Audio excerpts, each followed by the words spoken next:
right, so I am going to spend a little bit of time actually showing you this thing we keep talking about.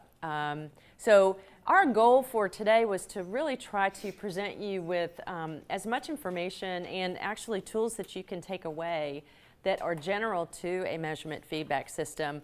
Of course, we need to use ours in order to do some of that as an example. So what you're going to see now are just some slides that show you a little bit more about CFS. So CFS uses cutting-edge technology. You can also use paper and pencil. I've done a lot of work abroad in places like Cambodia and Bosnia where sometimes we would have the electricity powering a computer by someone riding on a bicycle. So you always have to be able to adapt and be able to do your work with different tools. The way CFS works, questionnaires are scheduled automatically, and then the clinicians complete the questionnaires and any other documentation on the computer, while the clients and the caregivers can complete their questionnaires on a tablet, on a laptop, or on a computer. Our next version, you'll be able to use smartphones as well. You have to do some specific things to get the questions to show up on such a small screen. And then once the questionnaires have been entered, they're in the computer, and you can immediately turn around and look at your feedback. The reports are generated. It's a web-based application, so you can access it anywhere where you have access to the web. So you can do it from Starbucks if you want to. And then the intent is that you will use the feedback actively to plan your clinical sessions in a clinical session with your clients and caregivers, in supervision, in group treatment settings, in group supervision, and all the way up to the top levels. We have a secure database that stores the data, and that's basically how it works. So all of the examples you're going to see today are using the Peabody Treatment Progress Battery, the PTPB measures that Len talked about. And as he said, I mean, they're good measures. They're not the only ones that are out there. The big difference, however, is that the whole point of these measures is that they are as short as possible, because you want to be able to do this week after week. It takes about 5 to 10 minutes to complete that week's battery of measures. CFS is dashboard driven. So I don't know if any of you are interested in automotive engineering. I think it's kind of cool because now I have my favorite car I've wanted forever. It's a Mini Cooper, and I have this giant dial in the middle. Has anybody seen the dashboard of these things? My son thinks it's for him so he can see how fast we're going, because literally it's not in my line of sight. It's not practical for everyday use because you have to take your eyes off the road. But there was a lot of thought that was put into where to put the flashing red lights for when you're running out of gas, or when your brakes are failing, or when you're just going a little bit too fast. A lot of thought went behind that to figure out how best, where to place information, what colors to use, should you use words or symbols or numbers. That's what we've done with CFS too, because the intent is that you have the minimal amount of information you need at any given time, and you can always dig deeper for more if there is something going on. Michael Lambert, who's done a lot of this work as well in measurement feedback systems, basically says that feedback is for those times when there's something unexpected that's happening, or the client's is continuing to decline. That's particularly when you need feedback. So for our dashboard, it's organized to show just that information and those actions that are relevant to you at the time. It's different for different types of users, a director versus a clinician versus a client. You can easily see vital information at a glance, and you can reach other information when you need it. Our dashboard is designed vertically. So you get information, you basically dig deeper as you go down. We have separate tables that go from the aggregate all the way down to the individual session. So at the very top, you can see information aggregated at your organizational level, then the programs, clinicians, clients, and sessions. The types of information, you can look at it any way you want. You can choose a different time period. I want to look at information for the last week. I want to look at last year. I want to look at last quarter. And you can sort information as well. And one of the really cool things is you can filter. So if I am an organization, I have 3 clinics, and within each clinic I have 2 programs. One is a treatment as usual, one is PCIT. I can go through my tables and sort. I can see PCIT in one of those clinics. I can see it at all of them. I can compare programs. It's really nice. We did this, and you can hear I'm not actually talking about much of anything at the individual client or session level. We did this to create that kind of value at all levels in the organization that we believe is necessary to having this implemented within the individual session by the clients and the clinicians. So here is just a brief little video that will show you a little bit more about the dashboard from a director's perspective. I am logged into CFS as the director of an agency called Can Cfs Services. We want to show you the golden thread in action. Go to my dashboard, I can see all information for my whole organization as well as the offices within my organization. I can get deeper and deeper into the detail by just scrolling down. Here I can see my programs. These could be evidence-based treatment models, specific departments, or other settings within your agency. It's up to you. I can easily filter to look at just the information for one of my offices. Here I'm looking at the information for Miller. And then it's also easy to remove that and go back to my full dashboard. So I put that back in place. I can also sort by all of the columns in the table. And that can help me look at information the way I want to. Within the dashboard, each of these tables contains similar information. I can see the number of active clients, the percentage of sessions that were held in the past week, the percentage of my clients that are in the high severity range, and then we always put implementation information throughout the system so you can always keep track of how things are going with questionnaire completion by your different respondents, as well as feedback viewing by your staff. And then I move down to get more detailed information on each clinician, followed by the client's table, and then finally information on individual sessions below. Okay, and then the next one, I'll let it speak for itself. I'll show you the detail for those last 2 tables, the client's table and the sessions table. I'm logged into CFS as a clinician. My access to information is limited to my clients and all of their sessions. So I can't see anything above that. Here you can see the client's table. I have all of my clients by name, and all of these columns are sortable. What program they're in, the date of the next session, and by the way, there are lots of alerts built in throughout the CFS application. Here, you can see I have alerts that show me in red when I have a session that's past due, and CFS is expecting something to happen there. I can print questionnaires for paper and pencil versions. I can see easily whether or not all of the questionnaires are completed for my previous session. Here, 1 out of the 5 has been completed. The severity rating for that client on the most recent administration of that questionnaire that was rated by me, and the minimum detectable change. So that shows me an alert whether or not the client is staying the same or declining, as you can see in this case, or improving, which you can't see here, from the most recent administration of the severity scale to the one before. Here's where I access my clinical feedback report by clicking on these buttons. It gives the date of the session, and it also alerts me to whether or not there are reports I haven't viewed yet. Here, 4 of these 5 reports have not yet been viewed by me. And then finally, my staff, my own questionnaire completion rate. The sessions table below gives me information on sessions where there's something that's not done.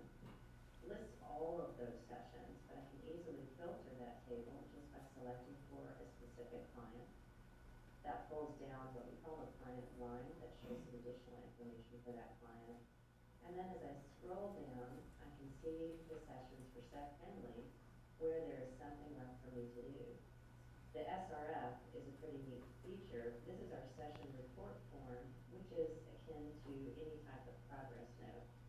And it's easily accessible from the dashboard where I can complete any questions and then submit the form. And then I can access any questionnaires by clicking on this percentage here. All right, so that's just to give you a brief kind of overview of what we're talking about when we talk about CFS. We'll look more specifically at the feedback in a little while when we get to some of those clinical examples. Now I lost my coffee. And I'll explain it a little bit right here. So the Cfs Feedback Report, we've spent a lot of time. We've really had this around, whereas the dashboard has changed hugely since the first version. This is pretty consistent with what we had first developed back in 2004 with our first study, and we've just been making it more user-friendly ever since. But our goal here is that this is the feedback report, the main report that's called the at-a-glance summary. And you really get the bird's eye view of all of the information that's relevant to that client for that last session. The bullet graphs are these right here, and they have everything is with stoplight colors, red, yellow, and green, mean kind of what you think they would. And you can see at a glance where the person's rating is on that questionnaire the last time it was completed. Each one of these rows is a single questionnaire. We place questionnaires that are completed by multiple raters next to each other so you can see them that way. And then to the right of that is the MDC, the minimum detectable change. And there we use these arrows going up, a green arrow for there's improvement here, or a decline. This is an acute change, and it's very clinically meaningful. It's really easy to be able to use this information in the very next session with your client. There's two other detail views that you can get to by clicking on, I don't know if you can see it, those little boxes are plus signs. So if you click here, you get to a trend graph that shows the scores over time, and then set against the benchmarks. And then here, this is something our clinicians use a lot.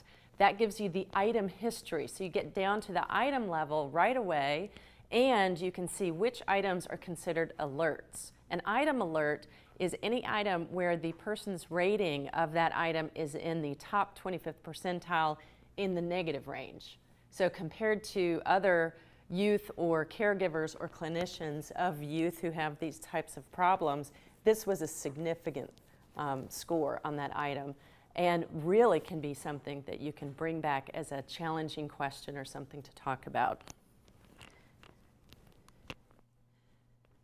And then when you want to add a new measure, it's really easy. With our program, it just helps you to put it in anywhere within the system or within the report that you want, where it would make sense. Okay, so why CFS? So I said this part really helps to give you some of the language to think about how you use feedback. CFS provides information on treatment progress and the therapeutic process. So it's not just outcomes. In fact, I think outcomes are the least interesting thing when you're doing this kind of work. It's really about how things are going each and every time you're getting together, how that process is going. CFS provides the information to help you tailor treatment to your individual client, and as Len showed you with the evidence to date, it improves outcomes. Everyone who uses CFS can benefit, from the clinicians, the youths, and the caregivers that they serve, to others within the organization, the supervisors, the directors, and the managers. So the purpose, yes? What's the youngest client age? That is really driven by the measures. So for the PTBB, they were developed for youth ages 11 to 18, and they've been used with kids a couple years older, a couple years younger. We are at work on a child version of some of our scales as well for younger children. And then, you know, for any other, like the PCIT, I think we were talking about at lunch, you know, there would be different measures that could be included in the system. I mean, you'll find that the teenagers are a lot better at clicking through it than you are, you know, in terms of using the computer. So the purpose of CFS is to enhance clinical care. When you implement it, that is probably the least thing on anybody's minds because it feels like a research study. It feels like some kind of accountability program. It feels like something that somebody is doing for a different purpose. And the thing is, as I said before, remember about any information system, you have to consider that and how information is going to be used and how you use it to create value at different levels. Everybody's got to find value or they're not going to do it. I mean, how often have you done a survey and then you never get anything back on it? So why would you do that? It's the same with these, with your clients and with your clinicians as well. So it can help your clients feel heard. One of the things about this is you are so invested in hearing your clients and their caregivers that you've put this in place as a quality improvement tool in your organization. And you're going to use it week after week because it's so important to you to know how things are going. It can revolutionize supervision. You know, as Len was saying before, I remember the day that I became a supervisor, the day before I wasn't a supervisor, and then that day I became a supervisor. Nothing changed about me, I can tell you that. So it was pretty nerve-wracking. And then all of a sudden to be in that position, I never saw these kids. I never saw their caregivers. How did the clinicians that I was working with choose which ones we were going to talk about when we also had to spend some time making sure they were getting their documentation done, and this all had to happen within our 50-minute hour. This, CFS, brings their perspectives into supervision, kind of like a bug in the ear, but as in a way that's actually sustainable and economically feasible. It improves client outcomes. It can also facilitate professional growth and organizational improvement at a higher level. So what if you're looking at trends over time as a director and you're seeing that, you know what, establishing the therapeutic alliance seems to take a little bit longer for 14-year-old boys. Let's do some training on that. So you can use it to have a data-driven way of making improvements at an organizational level and all the way down to the individual client level. You can use it also to improve the effectiveness of other evidence-based practices by including feedback with that, which is something that we're studying and talking to others about doing, and then use it to guide program planning. So I directed a clinic at Children's Hospital many, many years ago in Boston, and one of the things that we did is we didn't have something like this, but we were starting to try to create it. Because after all, I was Len's student, even though I was hundreds of miles away from him. We were thinking along somewhat similar lines. And we started gathering information on our clients to try to determine how to best allocate our clinicians across patient flow with the different departments that we were working with within the hospital. It was beautiful. And we actually gathered some information and we went to one of the insurance companies that we were working with. We said, these kids with these characteristics, if you give us enough money to see them 3 times a week, they get better quicker. And so they gave us more money. That's why this is an organizational improvement tool as well. And you have to be able to think about it at all those levels. So what can CFS do for clinicians? It can help them to better identify the thoughts, events, and feelings of clients and caregivers, to identify not just problem areas, but also successes to focus on in sessions, providing consistent and systematic feedback of clinically relevant information, and of course, to inform treatment planning and goal setting at those stages when that's something that you're doing. It can focus sessions on your client's issues and gives you a check on how well treatment is working. So again, these are general statements. We're going to look at examples of each one of these things. Have you guys identified kind of a systematic, I guess, best practice way of actually a process for using this feedback in the session? Or is that something you maybe give consultation to the supervisors about? That's a great question, and that's something that we try to give a lot of different examples when we're first working with people, and then we do coaching and consultation along the way. But the answer to that is it's individualized. So think about it. I don't know about you, but I have to draw things out. I fall asleep in these things if I'm not writing notes and making pictures. So I'm very visual. I would like to see that feedback report. Other people get, we have some families out there where I talked to one clinician, the dad could not use the tablet, and it turned out he was a mechanic, and his thumbs and fingers were so rough and slightly oil covered that the technology didn't work for him, so he used paper and pencil. And he wouldn't have wanted to look at something on a computer. So you could draw it out for him, or you could just verbalize it. The point is that you need to share the feedback, and then we talk about ways to make that happen. What can CFS do for the clients and caregivers? It can give them a way to talk about things that they might not do at that time. Have you ever gone to your physician and then you left, you're like, man, I forgot to bring this up. This is a way of constantly giving you an avenue of sharing information that you can learn to rely on, even if you forget to do it in the moment. It can also, sometimes you're seeing families and a parent might not want to talk about something at that time. They know that they'll have a chance to do that. And there's some research out there that shows that for youth, sometimes they may share something to this faceless computer more honestly than they'll tell you. It also reassures them that the clinician's paying attention. And I'll talk about that specifically when we look at the session report form, because that's where I've done a lot of my research, and I think it's really exciting. Demonstrates that effective services are a priority and helps to focus treatment on issues that are important to them. So most of all, again, it's not rocket science. It's just a tool. It's like, that big thing in the middle of my dashboard. It's a way of systematically providing information, a tool to have that client's voice come across in all areas of clinic workflow. So here's a little case study. This is a real client. We're going to call him Carlos. I think he's 13 or 14 years old. And I still remember talking to the clinician about this youth because she was using CFS. She wasn't using it deeply. She worked in a state where they had just changed the regulations where they went from 30 clients a week to 50.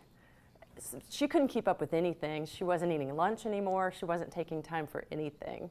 So she had also to use CFS as part of one of our studies. She was trying, but it hadn't really done much for her until this case. So she saw Carlos and his mom. They came in for an intake.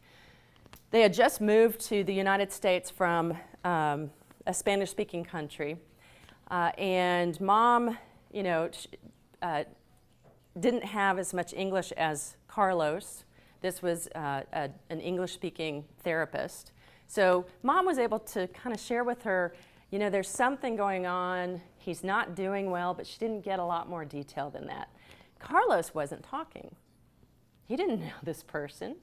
There were some school-related issues where he didn't want to go to school or where he wasn't engaging in school, but she didn't know much beyond that. So this was an experienced clinician, and she had decided that what she needed to do is probably spend 3 to 5 sessions with Carlos so he could learn to trust her. Does this sound familiar to anybody? Yeah. I mean, you're working with these teenagers. We've all, experienced this. They have to get to know you and learn that this is what therapy is and that they can trust you and that you guys can work together. but they were using CFS. So when the family left, she made the next appointment. She knew what she was going to do. She looked at the baseline feedback report, and it told her a story. So one of our measures is the Severity of Symptoms and Functioning scale. That's the SFSS. It's rated by the youth and the caregiver at baseline, not the clinician, because they don't know the youth yet. And here's the bullet graph. So this is the SFSS rated by the youth. Anybody want to tell me what you can see there? It's kind of fuzzy, but how did that youth rate his own severity of symptoms and functioning?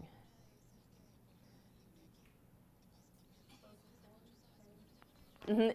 It's in the fair range. It's orange, if you can see that. That's the orange piece.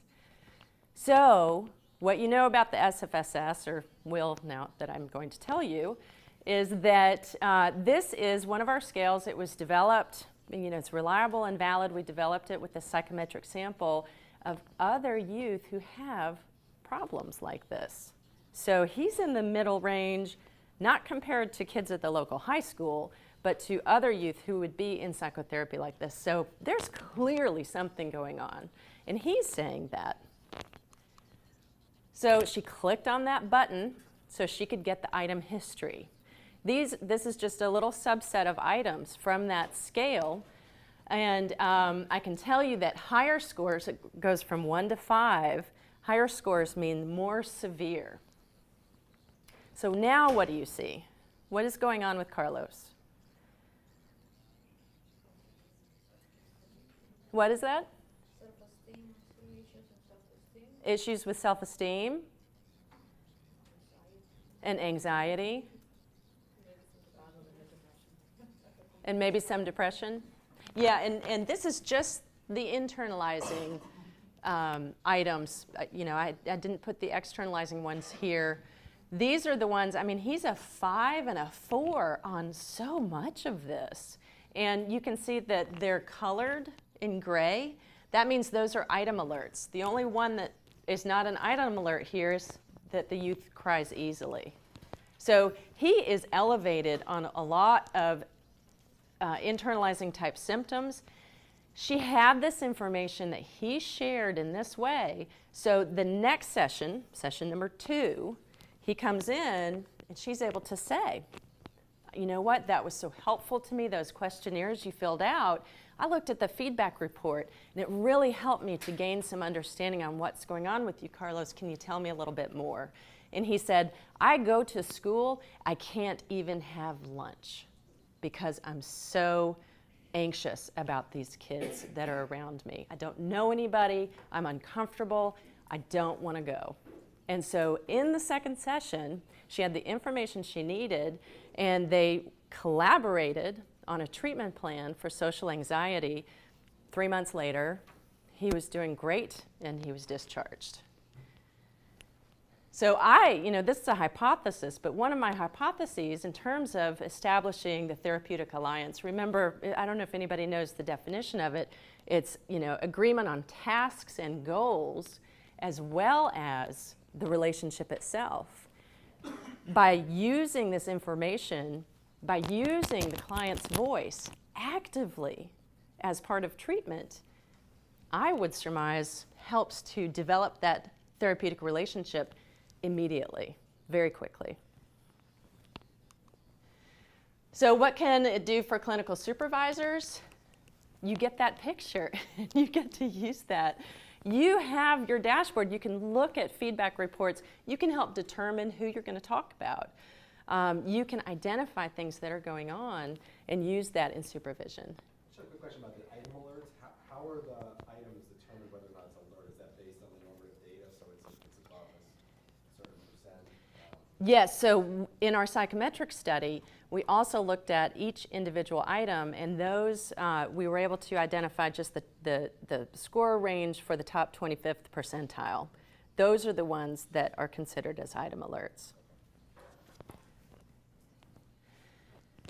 I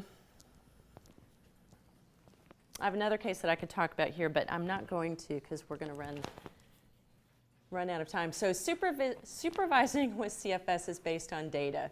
So here's a picture of a clinician's table.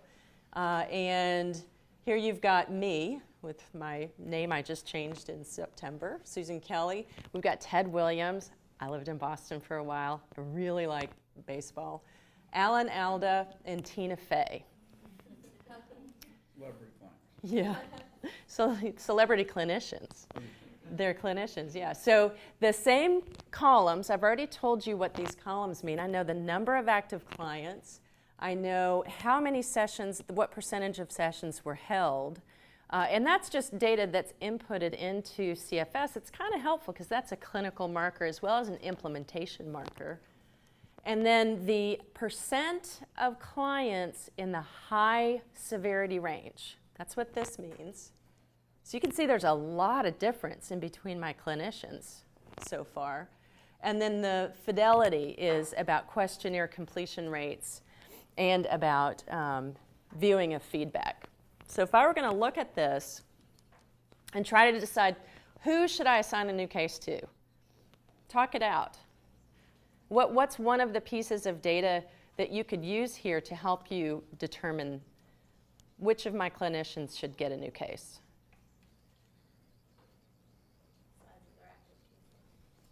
The size of their caseload, absolutely. I mean, Ted has 25 cases, and a clinician only has 3. So I could base it just on that. That is based on, let's say that this is just the information for last week. So that would mean the percent of their sessions that were held last week. So you could base it on the size of the caseload. What other considerations could you use here? Tuma? Severity, so that it's not one clinician getting all the severe. Yes, that case mix idea that, you know, I want to be able to share out the cases in the high severity range. So I can see Alan Alda has 90% of his cases in the high severity range, but Susan Kelly only has 25%. So if I know something about this client coming in, I could make a decision based on that. What else could you use here?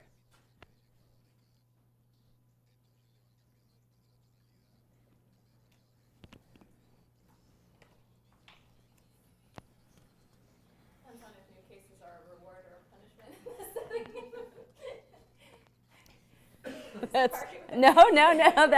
That's a great point. I mean, those bottom 2 clinicians look really adherent, but they also look really busy. So, Uh-huh. you know, if you're wanting to give cases to people who are doing a really good job, then, you know, those 2, but you also Yes. don't want to punish good behavior by prohibiting them. Yes. So already you have all of this information immediately on your dashboard that you can start using to make some pretty complex decisions. Yeah, and Alan Alda, I don't know if anybody else feels this way about him, but I think he's very abrasive. And you can see that only half of his sessions are even held. You know, so where are those clients going? Maybe it's something about the clients, maybe it's something about Alan. Oops, I just turned it off. Okay. Question. Yeah. The client, staff, and caregiver, when the percentages are about the same, are you saying that they are in agreement? No, great question. Those last 4 columns are all for fidelity. So these 3 are just questionnaire completion. Are they completing the questionnaires? Because for a feedback system, well, you got to complete questionnaires to have data. And then the second piece of implementation is you have to look at the feedback reports for it to actually improve practice. One of the problems with many evidence-based treatments is you learn it in a workshop and you're supposed to be using it, nobody knows, which is a blessing in some respect, right? What we try to make very visible, in other words, as visible as the client data, is the implementation. They're crude, okay, but they're better than most things out there. So the 2 key components of implementation, you have to complete these reports, and we have criteria for what a completed report looks like. But if you don't have a questionnaire, if you don't have a questionnaire, you don't have any data, you have no feedback. And you have to be able to look at the feedback. Now, we can't tell from these data whether they actually read it and use it, but we can tell whether they access the report, and how long they look at it, okay? So when CFS is not working at this level of implementation, you know it. Now, whether the you, being the organization or the leadership, wants to do something about it is not something we control, but something they control. So if they're looking at a clinician who has a very low rate of implementation, all we can do is provide the information. The motivation to do something is up to the organization and its supervision, but it's there. It creates problems where there weren't before that you were aware of, right? Non-compliant clinicians who are not doing anything, but seeing their patients in the privacy of their own office or their person's home. Now we know something. Now there's a responsibility, there's accountability. Hopefully that means it leads to improvement. Mm-hmm. All right. The other piece that we are putting in place, these are still under construction, are what we call our implementation reports. And the way you get to them is by clicking on one of these numbers. And you can get to more information on implementation, which is what Len was just saying. So what does that percentage mean? You can get a lot more information and you can look for patterns. So I can, for example, do a pull down here, and I can see that this client is doing a great job of completing questionnaires about the therapeutic alliance, for example. But maybe they're skipping another one. What I think is most helpful about a measurement feedback system is you always want to go back to the original theories that Len was talking about.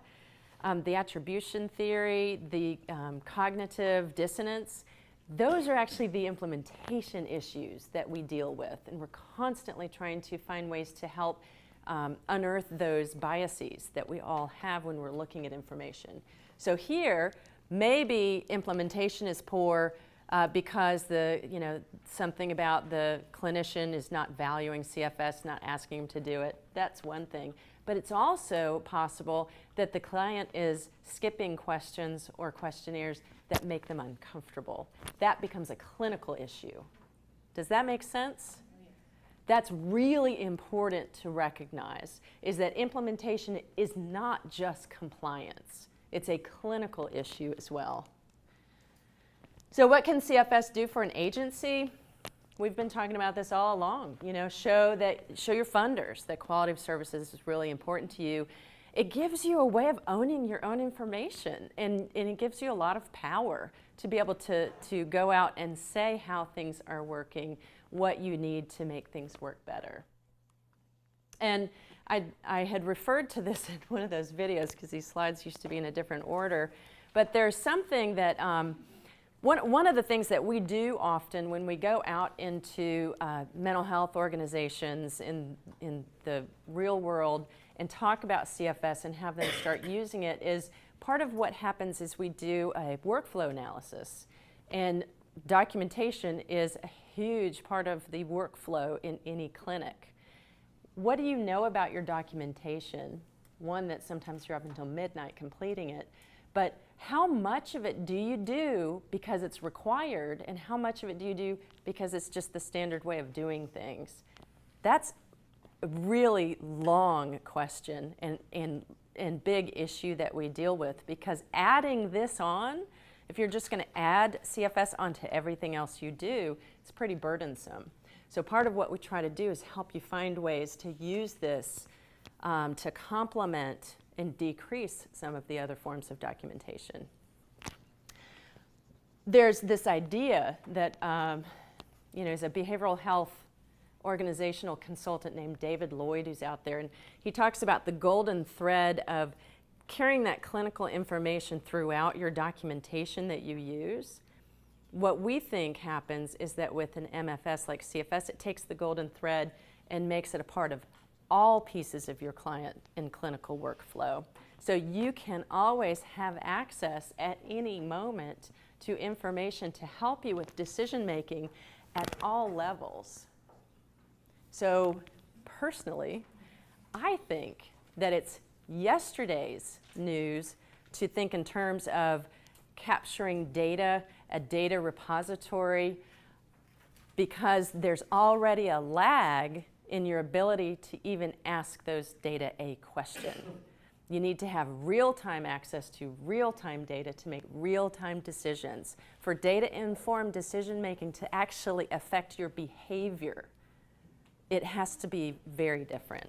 Okay, so that's the end of section 2.